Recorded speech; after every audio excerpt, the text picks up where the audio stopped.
Korean billionaire CEO wife invited a black sexy maid to party as a joke, but she arrived in a $2 million dress. The Han estate stood like a monument to power in the heart of Seoul, a fusion of glass, marble, and cold perfection. Floor-to-ceiling windows framed the city skyline, while imported Italian stone gleamed beneath the glow of crystal chandeliers worth more than most homes. Inside, silence had weight. Not the peaceful kind, the kind that reminded servants they were meant to exist without sound. Calixta Moore moved through the grand hall with practiced grace, her maid uniform pressed to sharp perfection.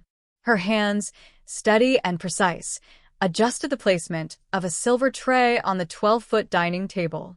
Every detail mattered. Every movement was watched. And yet, she remained unseen.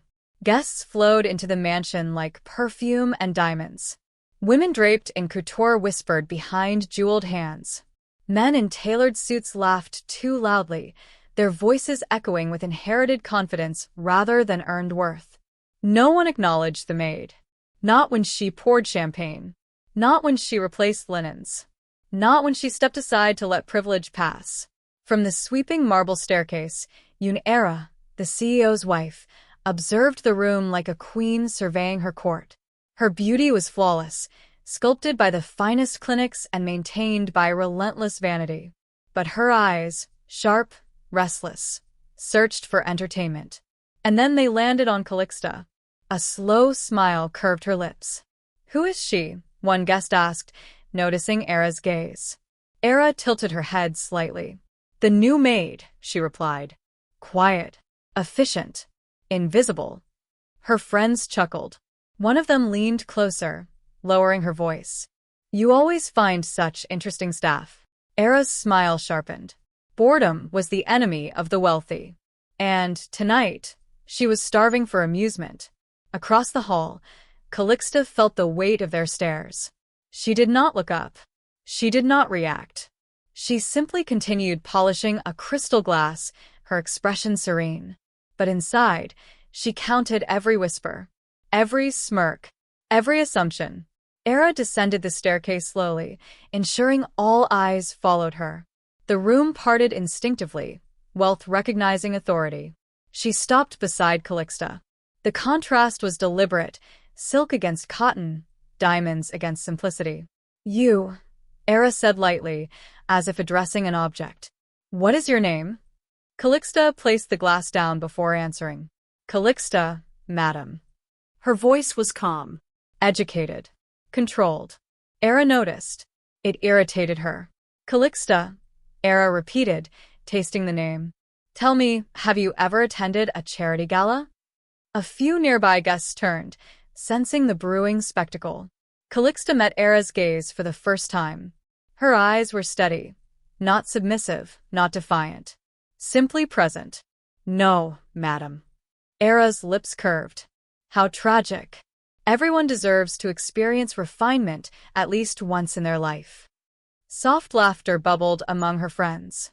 One whispered, "Era, don't." But Era was already enjoying herself. She snapped her fingers, summoning her assistant. "Prepare an invitation," she said. "Our maid will attend the Han Foundation charity gala tomorrow evening." The room fell into a hush, then erupted in muffled amusement. A maid. At the gala. Calixta remained still. "You may observe," Era continued sweetly. "From the corners, of course. It will be educational." The cruelty was wrapped in silk. Guests smiled into their glasses. No one intervened. No one ever did. Era took a step closer, lowering her voice so only Calixta could hear. "Try not to embarrass the household." Silence stretched between them. For a fleeting moment, something flickered in Calixta's eyes. Not hurt, not shame. Recognition. As if she had seen this scene before, in different rooms, in different countries, spoken in different languages. The universal dialect of arrogance. She bowed her head slightly. "Thank you for your generosity, madam." Era turned away, satisfied. The entertainment for the evening had been secured. The guests resumed their laughter. Music swelled. Crystal clinked. And Calixta returned to her duties. But later, When the hall emptied and the echoes of privilege faded into the marble walls, she stood alone beneath the chandelier. Its light fractured into 1,000 reflections, none of them real. From her apron pocket, she withdrew the ivory invitation card. Her name was written in elegant calligraphy. Miss Calixta Moore. Not Maid. Not Staff. Not Invisible. She traced the letters slowly. Then, for the first time that evening, she smiled. Not the polite smile of service. Not the silent smile of endurance. But the quiet, dangerous smile of someone who had just been handed exactly what she wanted. A spectacle, she murmured to the empty hall. How thoughtful. Outside, Seoul glittered with ambition. Inside, a storm had just accepted its invitation. The city looked different from the bus window. No glass towers. No marble. No people who pretended not to see you. Just narrow streets glistening under Seoul's late-night drizzle, neon signs flickering above convenience stores, and the quiet hum of lives lived without spectators. Calixta stepped off at the last stop, her maid uniform hidden beneath a long charcoal coat. The cold air brushed her face, carrying the scent of rain and street food, real, unpolished, honest. This was where she had chosen to disappear. Her apartment building stood between a laundromat and a closed stationery shop. The stairwell lights flickered, buzzing like tired insects. On the third floor, she unlocked a plain metal door and stepped inside. The space was small but immaculate. A single bed, a wooden desk, a kettle, no photographs on the walls. Nothing that revealed who she had been. She set her keys down and removed her coat, hanging it with care. The silence here was different from the Han estate, not oppressive but protective, like a held breath that finally released. For a long moment, she simply stood still. Then she walked to the closet. At the back, hidden behind neatly arranged clothing, sat a locked trunk, matte black, reinforced, out of place in such a modest room. She knelt. Her fingers hovered over the lock, hesitating, not from doubt, but from memory. When the trunk clicked open, the past returned. Inside lay a life she had buried beneath humility. Documents, stamped with international seals. Stock certificates. A leather-bound passport bearing multiple visas. Photographs of a younger Calixta in tailored suits, standing beside a tall man with kind, commanding eyes. Her father, Jonathan Moore, founder of Moore Global Holdings, a multinational empire spanning energy, logistics, and infrastructure across 3 continents. A man who had once told her, "Power is loud when it is insecure. True power walks into a room and listens." She picked up the photograph. They were standing in New York, wind tugging at their coats, both laughing at something beyond the frame. That was before the accident, before the boardroom betrayals, before the vultures disguised as partners. The media had called it a tragic loss. The shareholders had called it an opportunity for restructuring. Calixta had called it what it was, a war. She had been 23 when the empire fell into her hands. Too young, they said. Too soft. Too female. Too black. Too alone. They underestimated her. So she let them. She stepped away from the spotlight, allowed the board to believe she had relinquished control, built silent alliances, moved assets, waited. And when the time was right, More Global would not just survive. It would rise. Stronger. Untouchable. Her gaze shifted to a velvet case resting at the bottom of the trunk. She lifted it carefully. Inside, under soft folds of black silk, lay a necklace of rare blue diamonds, heirloom stones once worn by her grandmother, a Ghanaian diplomat who had negotiated peace treaties while men dismissed her as ornamental. Legacy did not ask permission. It endured. Calixta closed the case and exhaled slowly. Her phone buzzed on the desk, a secure line known only to a handful of trusted allies. She answered. "Miss Moore," came a calm British voice. "The board in London has finalized the Seoul acquisition. The Han Corporation remains strategically valuable." Her eyes darkened slightly. "And the internal resistance?" "Contained. They still believe you are abroad." A faint smile touched her lips. "Good. Let them." She ended the call and sat at the desk, staring at the ivory invitation card now resting beside the velvet case. Han Foundation Charity Gala. Formal attire required. She traced the embossed lettering. The irony was almost poetic.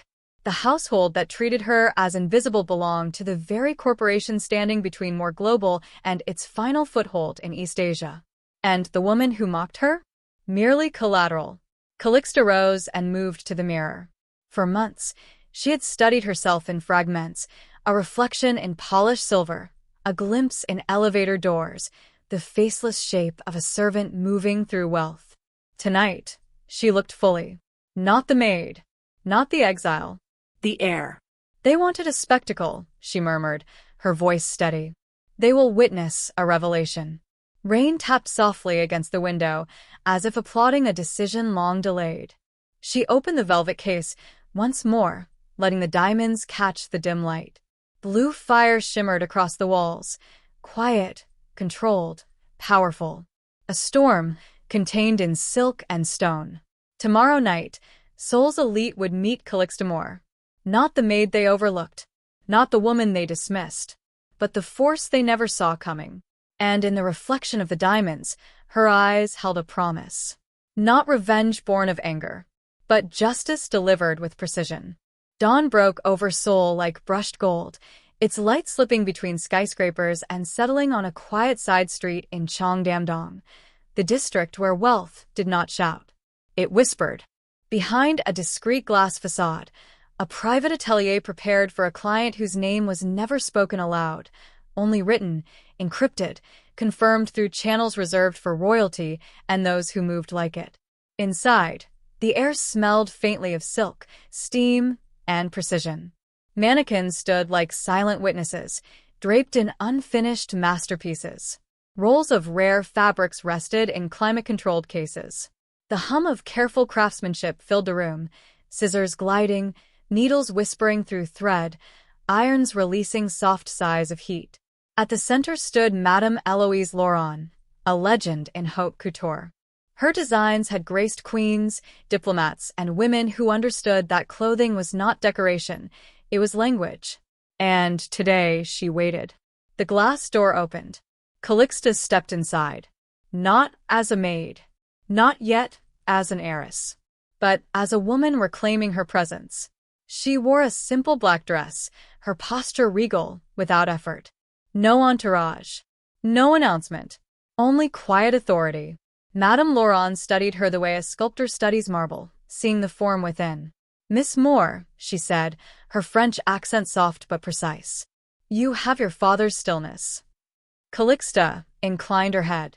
"And you have surpassed your reputation." A flicker of approval passed through the designer's eyes. Respect, here, was earned in silence. Madame Laurent gestured toward a raised platform. "It is ready." The garment bag was carried forward with ceremonial care. When unzipped, the atelier seemed to inhale. The gown did not glitter. It glowed. Woven from diamond silk, a rare experimental textile infused with micronized crystal fibers, the fabric caught light and bent it, creating a soft halo rather than a harsh sparkle. It moved like liquid moonlight. Hand-embroidered along the bodice were microcrystals arranged in constellations, not random, but mapped to the night sky above Accra on the date of Calixta's birth. A private sky. A private legacy. At the neckline, rare blue diamonds, heirloom stones, had been reset into a modern collar, each gem framed in platinum so fine it seemed to float against the skin. Value: $2 million. But its worth was not measured in currency. It was measured in message. "It does not beg to be seen," Madame Laurent said quietly. "It commands recognition." Calixta stepped forward. The attendants moved with reverence, helping her into the gown. The fabric settled against her like memory, familiar, rightful. As the final clasp fastened, the room fell silent. She turned toward the mirror. For a moment, even she did not breathe. The woman reflected back was not transformed. She was revealed. Her shoulders squared not with defiance, but certainty. Her gaze held generations of resilience. The diamonds did not outshine her. They obeyed her presence. Madame Laurent watched closely. "You are not wearing the dress," she murmured. "The dress is wearing your story." Calixta's fingers brushed the blue diamonds at her collar. Her grandmother's voice echoed in memory. "Adornment is not for approval. It is armor for the spirit." She met her own eyes in the mirror. "Tonight," she said softly, "they will see what they chose to overlook. The price of being seen." In a private lounge behind the atelier, final arrangements unfolded. A Rolls-Royce Phantom would arrive at precisely 7:40 p.m. Security would remain invisible but present. Press access would be inevitable. Madame Laurent handed Calixta a slim envelope. Inside was a single card bearing no logo, only a handwritten note. "Power does not announce itself. It arrives." Yell. Calixta folded the card and slipped it into her clutch. Her phone vibrated. A message from London. Board approval secured. Sole negotiations pending. Another from an unknown number. "Be careful. They're watching." Her expression did not change. Let them watch. The final fitting. As evening approached, the atelier lights dimmed to mimic gala conditions. Calixta walked across the polished floor, each step measured, the gown flowing behind her like a quiet tide. Not seductive. Not ostentatious. Unavoidable. Madame Laurent observed one final time. "There will be women who hate you tonight," she said. "And men who underestimate you." Calixta paused at the doorway. "Both," she replied, "are strategic advantages." For the first time, the designer smiled fully. Departure. Outside, dusk painted Seoul in violet and gold. The Rolls-Royce waited.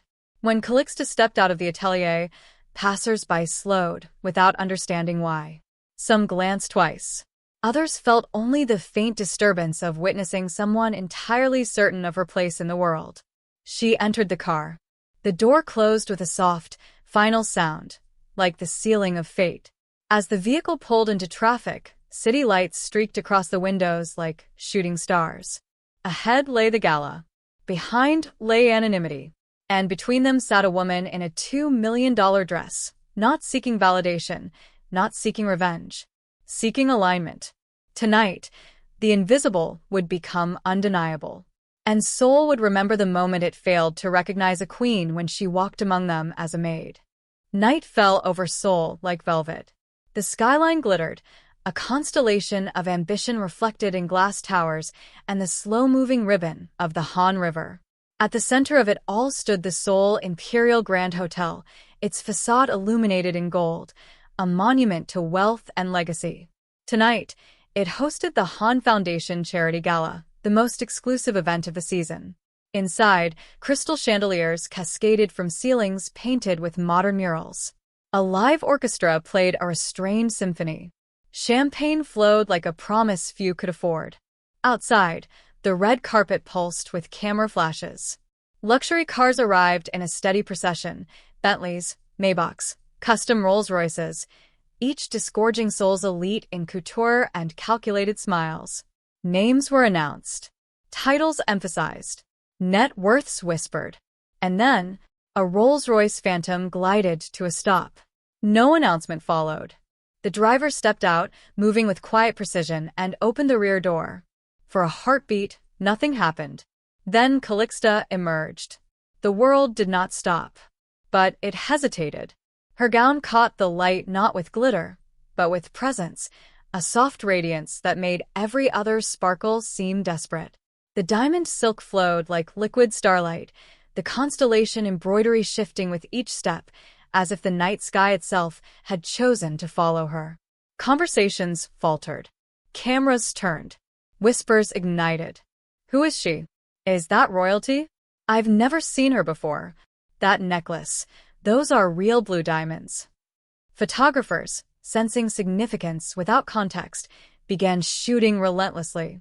The flashes reflected in her gown like distant lightning. Calixta did not pose. She did not hurry. She walked the carpet with calm inevitability, not performing for attention, but allowing the world to adjust to her presence. Inside the ballroom, a ripple of curiosity spread ahead of her like wind before a storm. The wife's joke returns.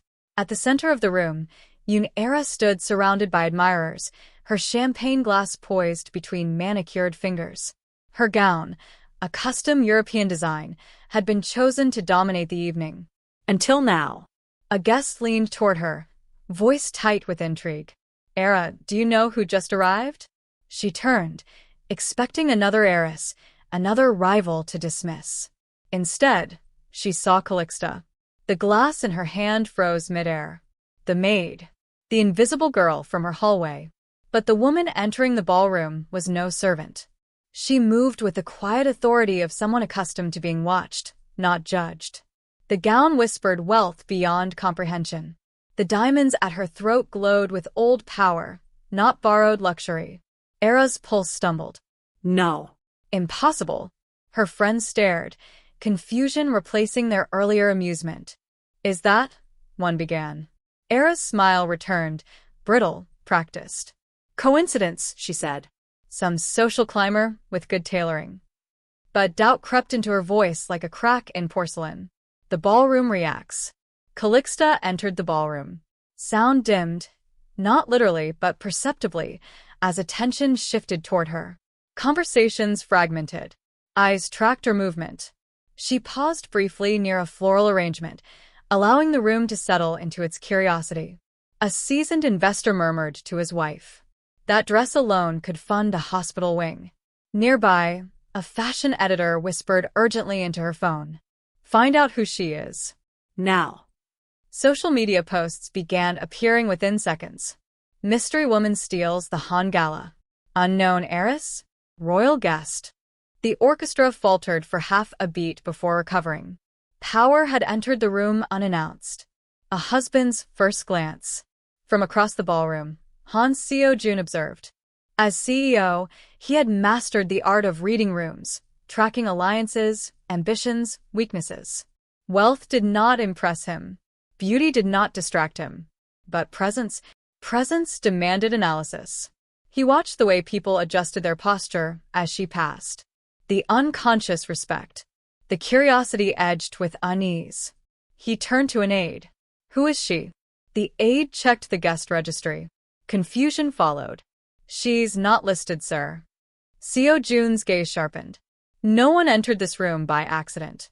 Collision of worlds. Era approached Calixta with deliberate grace, each step a performance of control.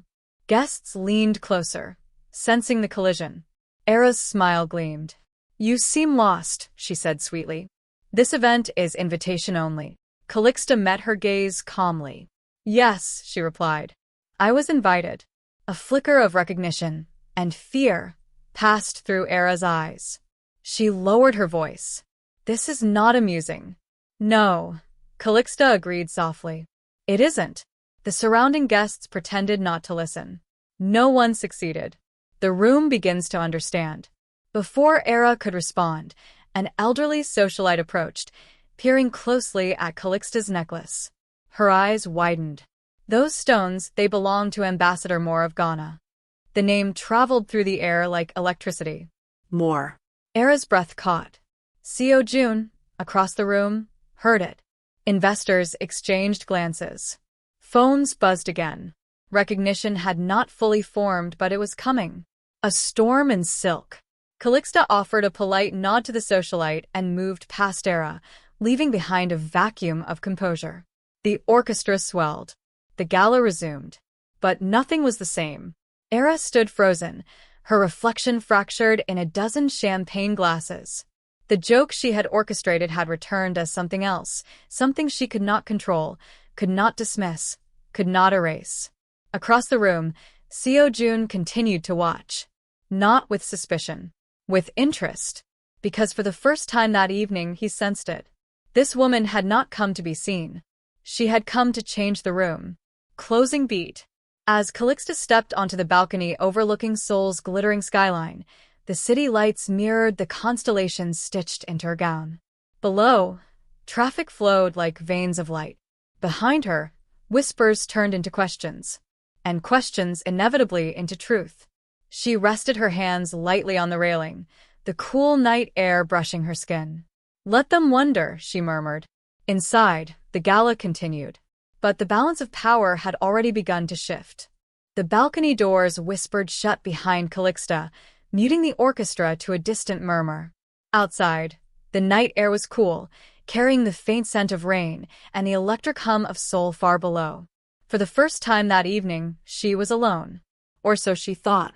She rested her gloved hands on the stone railing, gazing at the Han River winding through the city like liquid mercury. The skyline shimmered, beautiful, ruthless, indifferent. A city that rewarded power and devoured weakness. You've changed the atmosphere inside. The voice came from behind her, calm, measured, unmistakably controlled. Calixta did not turn immediately. She had learned long ago that power was often revealed in who spoke first and who waited. Atmospheres are fragile, she replied. They shift with the smallest truth. A pause. Then she turned. Han Seo-jun stood a few steps away, his posture relaxed but deliberate.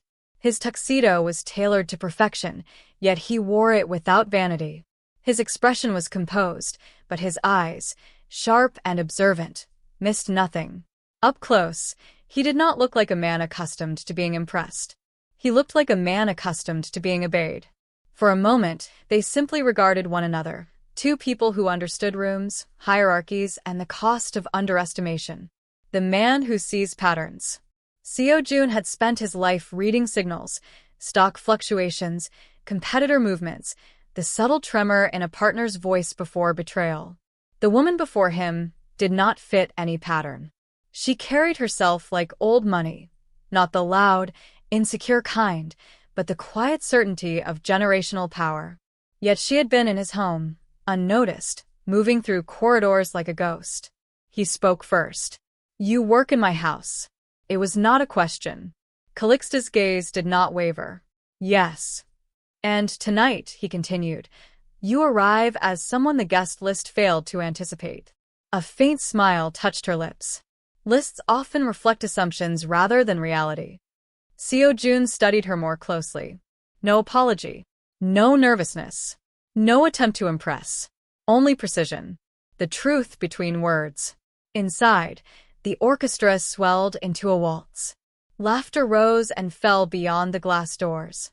But on the balcony, the world had narrowed to two people measuring the weight of each other's presence. My wife enjoys spectacle, Seo-jun said at last. Yes, Calixta replied. I gathered that.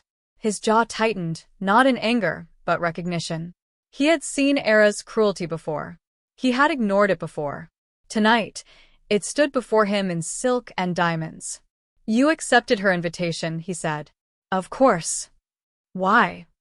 The question hung between them, heavier than the night air. Calixta turned slightly, the city lights catching in the constellation embroidery of her gown. Because, she said softly, it is unwise to refuse an opportunity to observe those who believe you are powerless. Seo-jun felt the words land with unexpected force. Not an accusation. A principle. A shift in perspective. For the first time in years, Seo-jun felt something unfamiliar stir beneath his composure. Curiosity. Not the casual interest of a man noticing beauty. The strategic interest of a man encountering an equal. You speak, he said slowly, as if this evening serves a purpose. Calixta met his gaze fully. Doesn't every gathering of powerful people serve one? A faint breeze lifted a strand of her hair. She did not brush it away. Seo-jun realized he had underestimated her the moment he assumed she was part of the background. And he was not a man who tolerated miscalculations. The question of identity. Inside the ballroom, whispers had begun to coalesce into speculation. More. Blue diamonds. Ambassador Moore. On the balcony, the truth hovered, unspoken but imminent. Seo-jun's voice lowered. Who are you really? It was not suspicion. It was invitation. Calixta's eyes reflected the city lights. Thousands of windows. Thousands of lives. Thousands of assumptions. Someone your world chose not to see, she said. The answer was neither denial nor confirmation. It was something more unsettling. Seo-jun exhaled slowly. For the first time that night, He felt the boundaries of his controlled universe shift. Inside the ballroom, a wife unraveling. Through the glass doors, Era watched them. Her nails pressed crescents into her palm as she observed her husband, a man notoriously indifferent to social theatrics, speaking to the maid she had invited for amusement. But the way he stood, attentive, engaged, listening, Era's stomach tightened. This was not part of the script. Her joke was not supposed to breathe. It was not supposed to command attention. And it was certainly not supposed to stand on a balcony with her husband as an equal. A dangerous recognition. Back on the balcony, Seo Jun spoke quietly. "You're not afraid." "Of what?" "This world," he said, gesturing toward the ballroom. "It devours those who misjudge it." Calixta's expression softened. Not with fear, but with memory. "I was raised in it," she said. "I simply chose, for a time, to step outside its gaze." The word struck him like a coded confession. Raised in it. Not aspiring to it. Not infiltrating it. Belonging to it. Seo Jun felt the final piece slide into place. Not yet a full picture, but enough to understand that the woman before him was not an accident. She wasn't a rival. The first spark. Silence settled between them. Not awkward, but charged. Inside, the orchestra shifted into a slower movement. Couples drifted onto the dance floor. Seo Jun extended his hand, a gesture so unexpected that even he seemed momentarily aware of its significance. "May I?" It was not a command, not an obligation, an invitation. Calixta looked at his hand, then at his face. She saw calculation, yes, but also something rarer. Respect. She placed her gloved hand in his. "You may." Through the glass doors, Era's breath caught. The ballroom turned, almost instinctively, toward the dance floor as the CEO of Han Corporation led the mysterious woman in the $2 million gown into the light. Whispers surged. Phones lifted. The orchestra swelled. And as they began to dance, Seoul's elite witnessed something they could not yet name. Not scandal. Not spectacle. But the unmistakable moment when two forces recognized each other. Closing beat. As they moved across the floor, Seo Jun spoke quietly. "You've altered the course of this evening." Calixta's gaze held his. "No," she said. "I've revealed it." Around them, power shifted like tectonic plates beneath polished marble. And for the first time, Han Seo Jun understood. The most dangerous person in the room was the one everyone had agreed not to see. The music slowed, not by command, but by awareness. Across the ballroom, conversations dissolved into murmurs as eyes followed the couple at the center of the floor. The CEO of Han Corporation, a man known for emotional austerity, was dancing, not out of obligation, not out of diplomacy, but with unmistakable focus, with a woman no one could identify. No one, except a few who were beginning to remember. The Blue Diamonds. The name Moore. The Ghanaian ambassador. Recognition moved slowly at first, then all at once. The matriarch approaches. From the edge of the ballroom, Madame Choi watched with sharpened interest. She had ruled Seoul's social hierarchy for 4 decades, a widow who turned inheritance into influence, and influence into quiet dominion. She remembered faces, lineages, scandals, alliances, and she remembered the Moore name. She moved forward, her cane tapping softly against marble, a sound that parted the crowd more effectively than any announcement. The orchestra faltered as she approached the dance floor. Seo Jun noticed first. He guided Calixta to a graceful stop. Madame Choi's gaze lifted to the blue diamonds at Calixta's throat. Her breath hitched, almost imperceptibly. "Those stones," she said, her voice thin but steady, "were worn at the Accra Peace Summit 20 years ago." A ripple spread through the guests. Calixta met her gaze. "Yes." The room leaned closer. Madame Choi's eyes widened with certainty. "You're more." Not a question. A recognition. Silence fell. Heavy, absolute. The name that changes everything. Seo Jun felt the shift beside him. Not in Calixta's posture, but in the room's gravity. Investors straightened. Socialites lowered their glasses. Assistants stopped typing mid-message. Power had been named. Calixta turned slowly, allowing her voice to carry, not raised, not forced, but clear enough to reach the edges of the ballroom. "Yes," she said. "I am Calixta Moore." A collective intake of breath. Phones lifted. Someone dropped a champagne flute. It shattered like punctuation. She continued. "Daughter of Jonathan Moore. Majority shareholder of Moore Global Holdings." The words struck like thunder. Across the room, Era's face drained of color. Shockwaves. Within seconds, screens lit up across the ballroom. More global Era spotted in Seoul. Mystery guest at Han Gala identified. Strategic implications for East Asian markets. Investors whispered urgently. More Global has been acquiring infrastructure in Southeast Asia. If she's here, Han Corporation is their missing link. The gala was no longer social. It was geopolitical. Era's collapse. Era moved forward, her heels striking marble with brittle precision. "This is absurd," she said, her voice trembling despite her effort to steady it.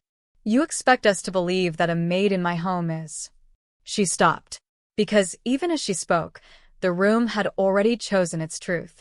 Guests who had ignored Calixta hours earlier now watched her with careful respect.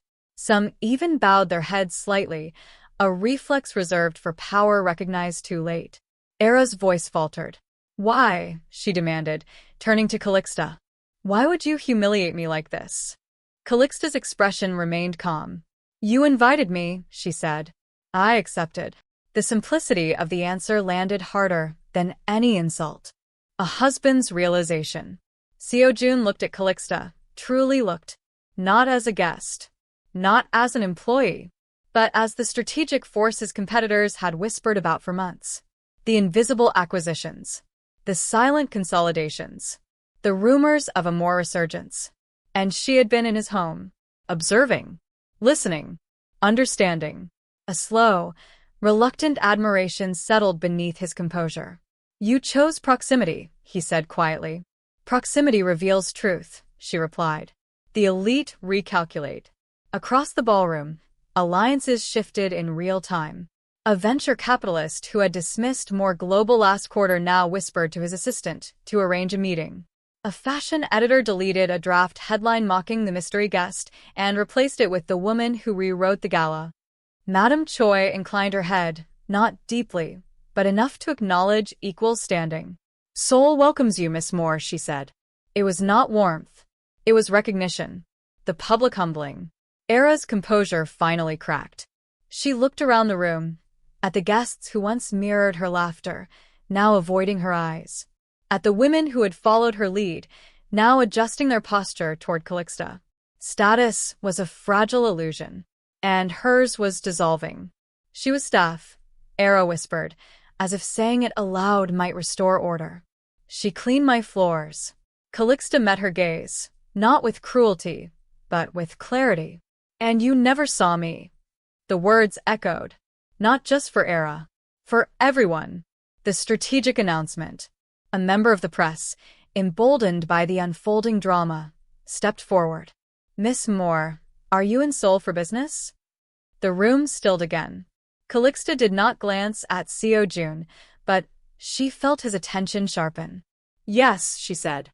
"More Global is exploring strategic partnerships in East Asia." Murmurs surged. Investors leaned closer. The press continued. "Does that include Han Corporation?" A pause. Measured. Deliberate. Calixta allowed the silence to stretch just long enough to become significance. "Among others," she replied. Seo-jun's lips curved almost imperceptibly. Not offense. Not alarm. Interest. Closing beat. The orchestra resumed, tentative at first, then swelling into something grander, as if the room itself needed to reaffirm its elegance after such a rupture. But nothing could restore what had been. The gala would be remembered not for its philanthropy, not for its fashion, not for its guest list, but for the moment a maid became the most powerful woman in the room. On the balcony, the night wind stirred the silk of Calixta's gown. Inside, Seoul's elite recalibrated their loyalties.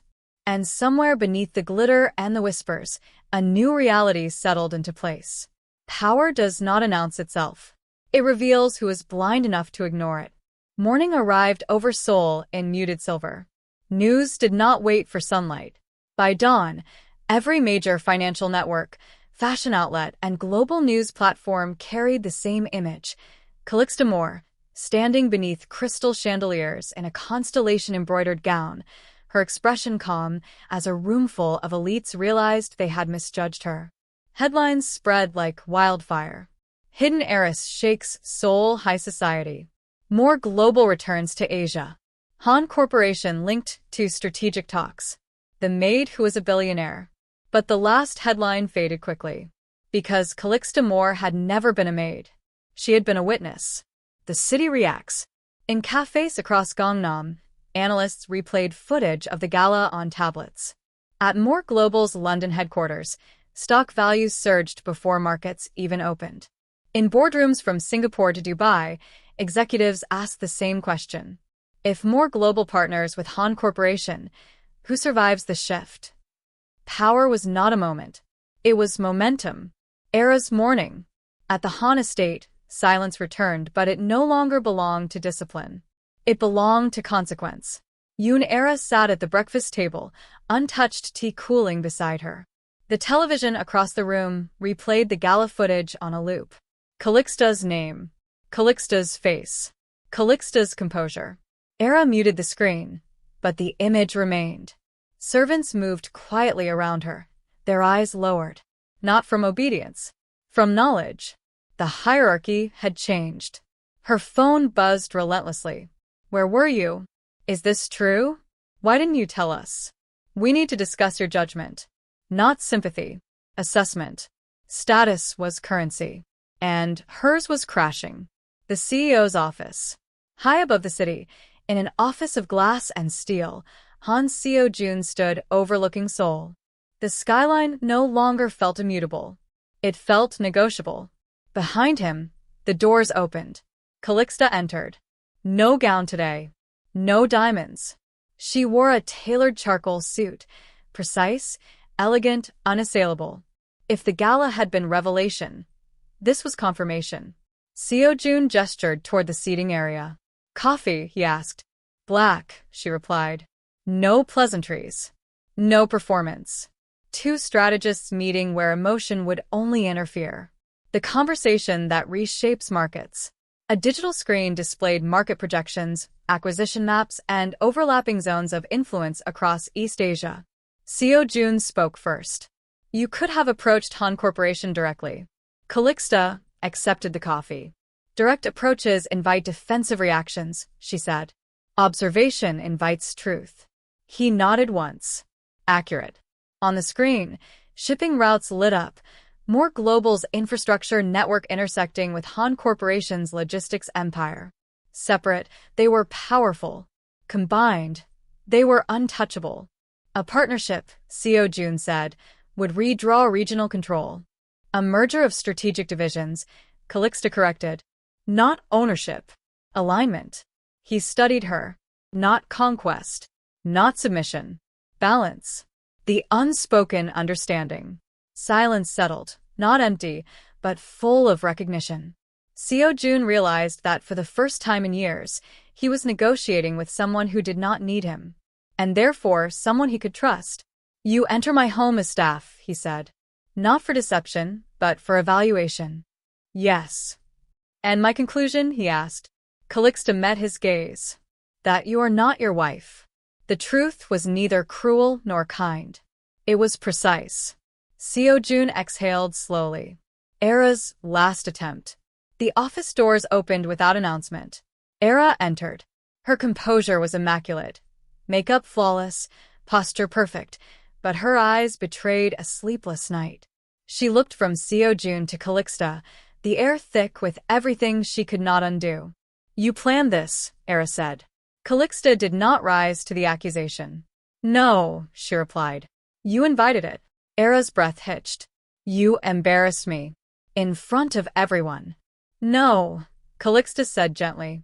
You revealed yourself. The words struck harder than anger. Seo-jun did not intervene, because there was nothing to defend. Consequences. Within weeks, Han Foundation leadership quietly restructured. ERA's role reduced to ceremonial appearances. More Global announced its East Asia expansion, with Han Corporation as its primary strategic partner. Seoul's elite adjusted invitations, alliances, and loyalties with surgical speed. And in the Han estate, the staff walked with straighter backs. Not because their lives had changed overnight, but because someone had proven that invisibility was not identity. A new kind of partnership. One evening, weeks later, Calixta stood once more on the balcony of the Seoul Imperial Grand Hotel. Not as an outsider, as a guest of honor. Seo-jun joined her, hands in his pockets. Below, the city pulsed. Alive, relentless, evolving. You altered more than a gala, he said. No, she replied. I revealed what was already fragile. A pause. And us, he asked. The question was quiet, careful, not the language of mergers or strategy. Something more human. Calixta looked out over the city lights. Trust, she said, is built the way power is, slowly, and without spectacle. He nodded. For the first time in years, the future did not feel predetermined. It felt possible. Far below, traffic flowed like rivers of light. Above, the night sky stretched, vast, patient, unconcerned with status. And between them stood a woman who had walked unseen through corridors of wealth, only to emerge as the axis around which power turned. Not louder, not crueler, simply undeniable. Because the most dangerous transformation is not when the overlooked become powerful, but when they reveal they always were. Months later, a sealed file arrives on Calixta's desk. Subject: Jonathan Moore. Accident report reopened.